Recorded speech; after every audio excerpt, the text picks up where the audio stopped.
By the authority of the Senate, I admit you to the degree of Doctor of Science, honoris causa.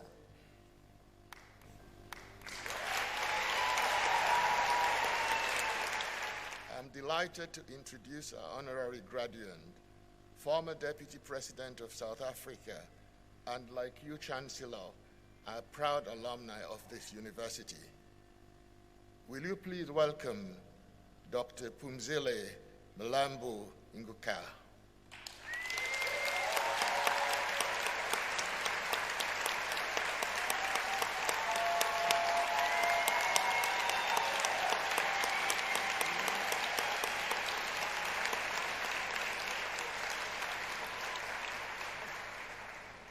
Phumzile was South Africa's first woman to be deputy president, a landmark in a long and inspiring career distinguished by its emphasis on equality, social justice, and human rights, specifically addressing gender and youth development.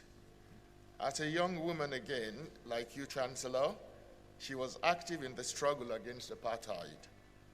Her commitment to justice was forged in that time. As a teacher, a community activist, an advocate for women's empowerment, ensuring that the struggle for democracy was framed around the intersect of boundaries of gender, class, and race.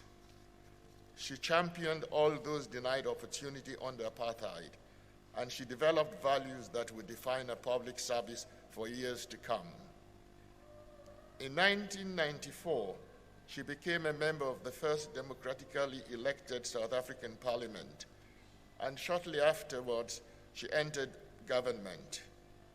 As Minister for Minerals and Energy between 1999 and 2005, she created opportunities for women's economic empowerment through organizations such as South African Women in Mining Association. As minister, she played an instrumental role in establishing the Kimberley process, through which governments, industry, and civil society organizations worked together to drastically curtail the trade in conflict diamonds. As Deputy President from 2005 to 2008, she became the highest-ranking female political leader in the history of South Africa. She used that office to oversee programs to combat poverty, to bring advantages to a growing economy to the poor, and to lead skills development. In 2013, Phumzile was appointed Executive Director of the United Nations Women, with the rank of United Nations Under-Secretary General. She moved into a relatively new directorate, and in her 8 years in that post, expanded its scale, revenue, and global influence. She led the organization's innovative work on social and gender inequalities, launching the He for Her initiative to encourage men and boys as active advocates for women's rights. She spearheaded the Generation Equality Forum, bringing together governments, the private sector, and civil society to accelerate investment in and implementation of gender inequality. She launched the Stereotype Alliance to persuade the advertising industry to eliminate harmful gender stereotypes and to promote positive, equal representation. As she helped many countries to change laws and that discriminated against girls and women. A constant theme in Phumzile's work has been our belief in the transformative power of education and training, particularly for women and young people. A teacher by profession, she has run skills workshops for women, promoted literacy as director of the World University Service in South Africa, established the Shared Growth Initiative for South Africa, affording young unemployed graduates international work experience, and set up the Mlambo Foundation, which focuses on improving digital literacy training for educators. Phumzile is now leading an initiative arising from South Africa's presidency of the G20 in 2024 and 2025 to extend access to higher education for students across Africa. A strong believer in lifelong learning, she has found time during a busy life to continue her own education. In 2013, she was awarded a doctorate in technology and education from this university, for which she studied in the Warwick Manufacturing Group, WMG, mentored by the late Lord Bhattacharya. She is currently Chancellor of the University of Johannesburg and a Fellow of College, Oxford. She visited us in 2024 as a guest speaker and moderated our annual Africa Lecture Panel discussion, and since 2025 has been a key figure in the growing partnership between Warwick and the University of Johannesburg. It is an enormous pleasure to welcome her back today.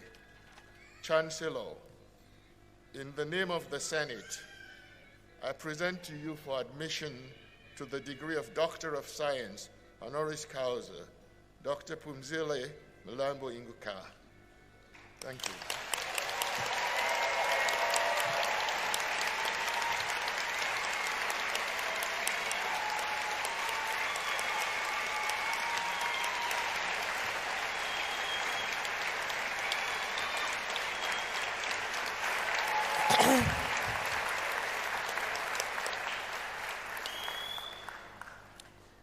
By the authority of the Senate, I admit you to the degree of Doctor of Science, honoris causa.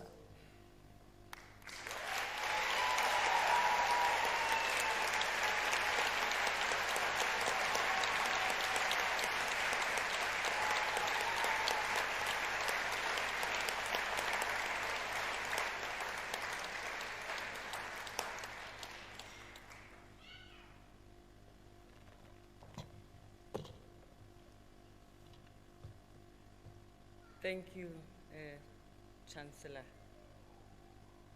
Chancellor Binns Gowanus, Vice Chancellor Stuart Croft,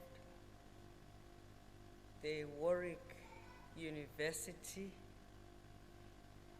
my family and friends who are here to support me, and the team from the University of Johannesburg.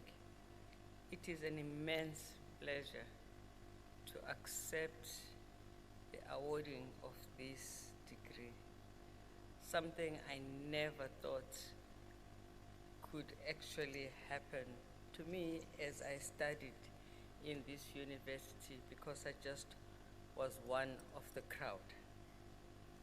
It was a wonderful and exhilarating experience to be a student in Warwick, and I will always be grateful to my lecturers and mentors who supported me. I also want to just tell you how special it is when you are recognized by such distinguished people in a university that you studied in, ending with 2 doctorates for the price of 1. So it is wonderful. I also want to recognize the fact that we are joined by the University of Johannesburg, which is forging partnership with this university. Again, another step in the right direction for me, both the honorary degree and this honor for the University of Johannesburg. I have to say to the graduating students that this is a truly special moment. You have gifted yourself a gift of life that you'll take with you anywhere and everywhere, and no one can ever take away from you. It will open doors for you. It will raise the bar for you. It will make you aspirational. I urge you to use it and use it in a way that disrupts whatever you see in life as change, in areas where you see the need for changes. When I was a student here, I was mentored and supervised by Lord Bhattacharya, a man of bold ideas, a man who was an implementer, a man who showed us what it means when universities collaborate with private sector. All these lessons have helped me as I continued my journey. So whatever you learn here and the role models you see, take a piece of them with you and let it guide you wherever you go. I thank you and hope that all that you have given to me, I will not disappoint you. Vice Chancellor, Chancellor, thank you so much for this honor.